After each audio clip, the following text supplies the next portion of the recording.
Bonjour, nous sommes jeudi 9 avril. Je tourne cette deuxième vidéo pour vous parler encore des conflits relationnels. Et je voudrais surtout vous parler, je vous ai parlé la semaine dernière plutôt de ce qui va vers l'autre, ce qui peut poser problème, l'ego, l'emprise, la volonté et surtout les attentes. Et là, je voudrais vous parler un peu plus précisément de recevoir, c'est-à-dire recevoir ce qui vient de l'autre. Comment gérer ça? Pourquoi parfois, ce que l'autre nous dit, ça devient un problème. Pourquoi ça nous agace? Pourquoi ça nous énerve? Il faut bien comprendre que ce qui vient de l'autre, si ça nous énerve, c'est qu'il y a une charge négative chez l'autre. Parce que ce qui est important, ce ne sont pas les mots, mais c'est la charge. Donc s'il y a ici quelque chose qui me touche, c'est qu'il est en train de m'envoyer une charge énergétique que je ne vois pas, que la plupart du temps, je ne sens pas.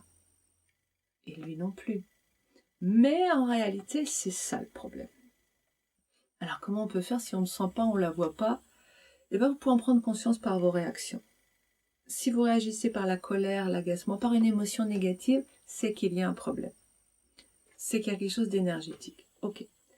Mais cette charge énergétique, donc le premier point, tac, quelque chose de négatif vient vers moi, hop, conflit, problème relationnel. Ça appartient à l'autre. Cette charge négative, elle pourrait très bien passer à travers moi. C'est un peu ce que les bouddhistes appellent la vacuité. C'est-à-dire que si je suis du vent, si je n'existe pas en tant que personnalité, si je suis... imaginez, vous venez de passer 2 heures au bord de l'eau, près d'un lac de montagne. Tout était, il n'y avait pas un bruit, juste les bruits de la nature, je veux dire, il n'y avait pas un être humain. Le calme absolu, le chant des oiseaux, le bruit des cigales, une petite brise. Vous êtes dans une paix totale. Il y a quelqu'un qui vous aboie dessus, un chien, un être humain, une charge d'agressivité. Qu'est-ce que je veux dire? Ça passe à travers. Vous êtes dans un tel état de bien-être, vous êtes centré, donc ça passe à travers. Vous laissez ce truc vous traverser sans vous y attarder. Quand l'autre vous envoie une charge négative, donc, vous pourriez la laisser vous traverser sans problème. On donne l'image souvent d'un océan profond. En surface, il peut y avoir des tempêtes, mais au fond de l'océan, il y a un calme immense. Un calme immense. Et donc, la tempête peut avoir lieu au-dessus, ça n'atteint pas la couche profonde de mon être. Si je ne suis pas centrée, effectivement, paf, ça va taper chez moi. Et ça va taper chez moi dans mes croyances et je vais réagir. La première chose que je vous conseille, quand vous êtes agressé par l'autre, c'est déjà de souffler. C'est-à-dire souffler, c'est permettre à cette charge, donc vous avez reçu une charge négative, qui va générer une émotion négative chez vous. Et bien souffler, ça va vous permettre déjà de vous débarrasser de votre propre négativité qui est montée. C'est un peu comme de faire auler avec la cape du taureau, c'est waouh. Je l'ai quand même, voilà, il est venu dans mon aura le taureau, mais disons qu'il repart. Donc je souffle. Ouais, mais j'en ai marre, tu mets toujours tes chaussettes là. Et je souffle 1 fois, 2 fois, 3 fois. Ouais, mais pourquoi tu souffles? Le chien aboie. Et la caravane passe. Le chien aboie, donc je ne m'occupe pas de ce que dit l'autre. Je suis en train d'essayer de me centrer. L'autre, qu'est-ce qu'il fait? C'est vraiment cette image. Non pas que je suis en train de dire que les gens sont des chiens. Je suis en train de vous dire que c'est une image. On comprend mieux comment réagir quand on se remet face à un chien qui aboie derrière une grille. Il aboie, on l'ignore. On ne discute pas avec un chien qui aboie. Il aboie plus fort, il devient plus agressif. C'est pareil. Qu'est-ce qu'il fait un chien quand il aboie derrière sa grille? Il est en train de vous balancer du négatif. Il est dans l'intimidation. Si vous rentrez dans une bataille d'ego avec quelque chose, quelqu'un, un animal ou un être humain qui vous intimide, vous créez donc une bataille d'intimidateurs. Donc un schéma d'emprise sur l'autre, et on va essayer de voir qui est-ce qui va aller le plus loin, et on va déboucher à un moment donné peut-être sur le conflit physique, la force physique. On est dans des mécanismes d'acquisition de l'énergie, comment se faire aimer, ou comment plutôt prendre l'énergie chez l'autre. Donc laissez tomber, ne répondez pas. C'est une des choses les plus puissantes, et c'est aussi une des choses les plus extraordinaires que j'ai pu vivre par moi-même, un stage où nous avions pour consigne de ne pas parler du lever jusqu'à midi. C'est pas grand-chose, me direz-vous, on s'était quand même levé vers 7 heures, chose comme ça, aux aurores. Et donc, nous ne sommes pas parlé de 7 heures jusqu'à midi, alors que nous étions dans un gîte avec une dizaine de personnes. Et ça a été vraiment extrêmement une grande révélation pour moi. Parce que j'ai pris conscience d'à quel point je justifiais constamment mes actes vis-à-vis des autres. À quel point j'étais dans le prouver, expliquer, justifier, me défendre. Et que là, il y avait juste des actes. Et les actes, c'était, voilà, c'était ça. Et ça me permet aussi de distancier par rapport à la réalité. Vous n'avez pas à vous justifier par rapport à une attaque de l'autre. Vous n'avez pas à vous défendre. Vous n'avez pas à lui répondre. Vous n'avez pas à lui expliquer. Vous avez juste à respirer et à vous recentrer. Dans une autre vidéo, la semaine prochaine, je vous expliquerai comment entamer un dialogue constructif avec l'autre. En tout cas, comment semer les bases, parce que c'est pas en 20 minutes.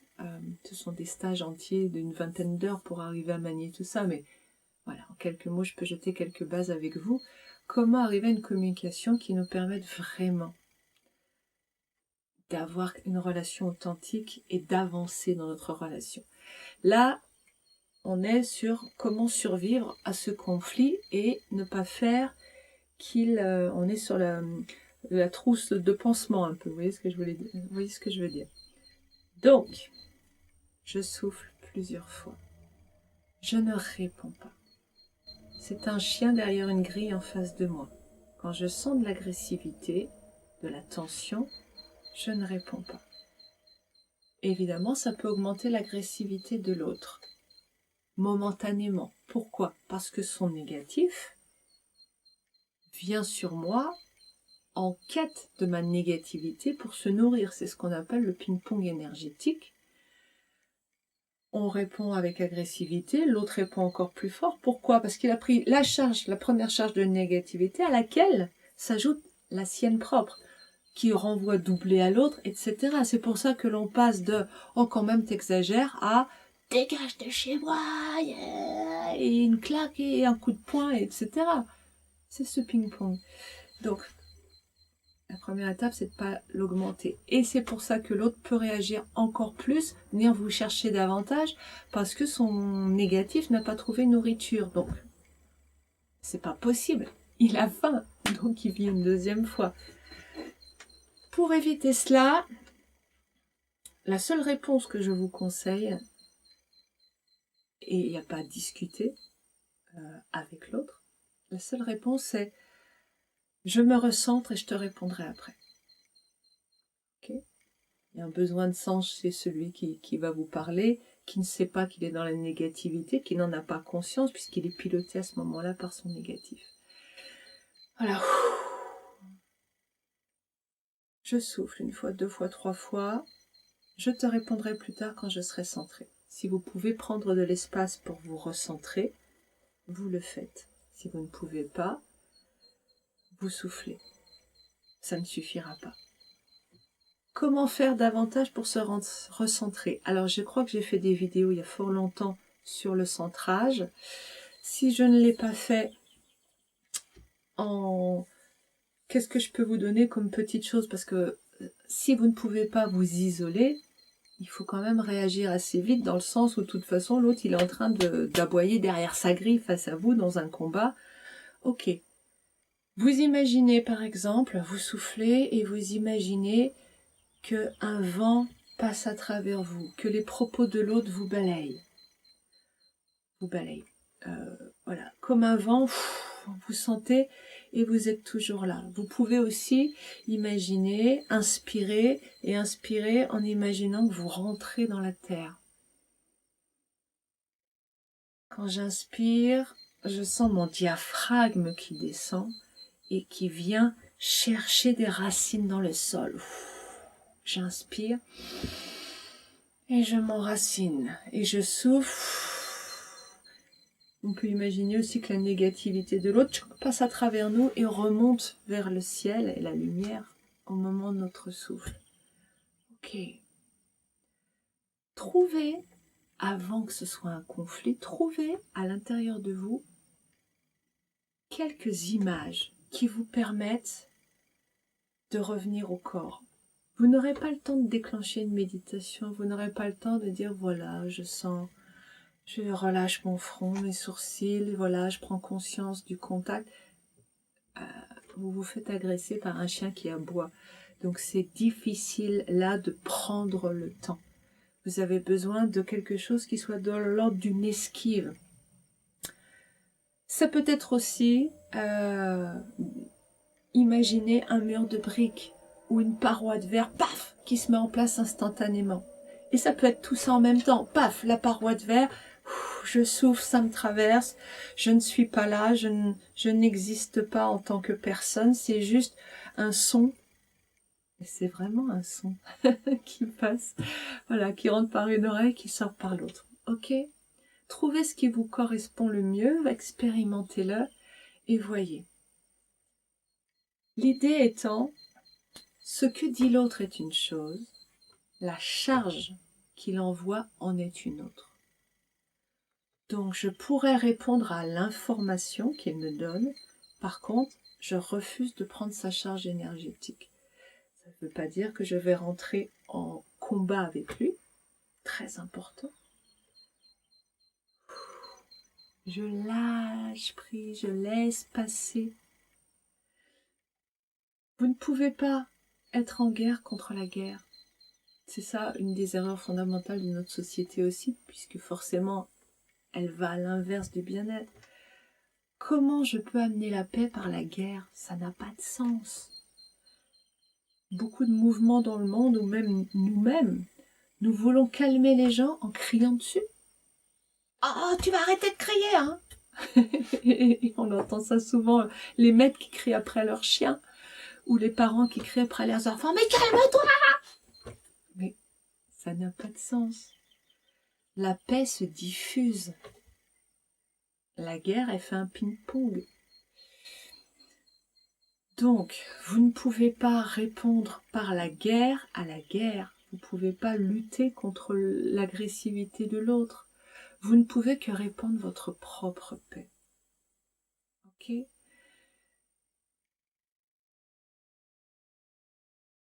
Si vous n'êtes pas en paix, c'est que ça tape fort probablement. Quand je dis si vous n'êtes pas en paix, c'est-à-dire si les mots de l'autre, outre la charge négative, si les mots de l'autre déclenchent une forte négativité, c'est-à-dire que vous tapez, enfin il a tapé là, dans une de vos blessures, dans une de vos croyances. Exemple. T'es une grosse feignasse, t'as pas rangé ci, t'as pas rangé ça, t'es vraiment une grosse feignasse. Quoi? Moi, tu me traites de feignasse? Et là, on est dans le ping-pong, puisqu'on a réveillé une blessure. Mais en fait, qu'est-ce qui se passe? Il se passe que on réveille une blessure chez moi. Chez moi, c'est un exemple. Qu'est-ce que c'est cette blessure? C'est blessure de dévalorisation. Feignasque, nul, gourde, idiote, enfin tous les mots dévalorisants, ce ne sont que des jugements dévalorisants qui appartiennent à l'autre. Pourquoi ça vient résonner chez moi? Pourquoi ça provoque une réaction s'il me dit ça? C'est parce que je crois que je suis effectivement ce qu'il dit. Pour deux raisons. La première, c'est que je crois qu'aimer, c'est écouter l'autre. C'est ce que j'ai appris quand j'étais petite de papa-maman. Hein. Un enfant, ça doit écouter papa, maman. Et c'est aussi une preuve d'amour de la part de l'enfant. Et après, l'attention que l'on porte aux autres, c'est de l'amour. Donc écouter en fait partie. Donc je dois écouter, consciemment ou inconsciemment, je dois écouter ce que disent les membres de ma famille, ou les gens que j'aime, ou les gens avec qui je vis. Donc je dois écouter, je dois ouvrir la porte à ces insultes. Et si je dois les écouter, je dois y croire, je dois les faire miennes. Écouter, c'est faire rentrer dans son monde. Donc je dois les laisser tourbillonner et me faire du mal. C'est ce que je crois. Hein. Et la deuxième chose, c'est que j'ai ce sentiment de manque de valeur en moi. Donc en fait, quand le message de l'autre vient me taper et me faire mal, l'information me faire mal, en réalité, je prends conscience que j'ai un travail de déconditionnement à faire. Et je prends conscience, grâce au message de l'autre, que là, j'ai une blessure. Donc cette attaque de l'autre, que je pourrais prendre au premier degré comme une agression, est en fait une merveilleuse situation pour comprendre que, ah, là j'ai un problème à régler. Merci à l'autre. Donc, et je vais m'arrêter, quand l'autre me parle avec agressivité, quelle qu'en soit la raison derrière, stratégie pansement, tout de suite, je laisse passer ça, je souffle, je ne prends pas la charge négative. Deuxièmement, tout de suite une pensée positive. Oh là, il y a un truc à travailler peut-être. Si vous sentez une grosse émotion, vous soufflez, je me ressens, je te répondrai plus tard. Là, j'ai un souci, je te répondrai plus tard. Mais pas plus, discutez pas, justifiez pas, racontez rien. Voilà. Vous êtes sur vous, vous n'êtes pas avec cette personne. Vous êtes en train d'essayer de vous sauver et de régler vos problèmes. Ok, vous prenez le temps d'accueillir votre sentiment. Et puis un peu plus tard, vous pourrez travailler, qu'est-ce que c'est, pourquoi, comment j'ai réagi, qu'est-ce qui se passe, qu'est-ce que ça veut dire, mais qu'est-ce que je croyais, et faire tout le travail de déconditionnement. Ok. Quand vous vous serez recentré, quand vous aurez mis du temps, de l'espace-temps, de l'espace physique ou de l'espace temporel, la charge émotionnelle sera retombée chez vous, elle sera aussi retombée probablement chez l'autre, mais de toute façon, comme nous sommes miroirs, quand vous serez en paix, vous la diffuserez chez l'autre. Vous pourrez reprendre un dialogue constructif et entendre ce qu'il avait à vous dire au niveau de l'information.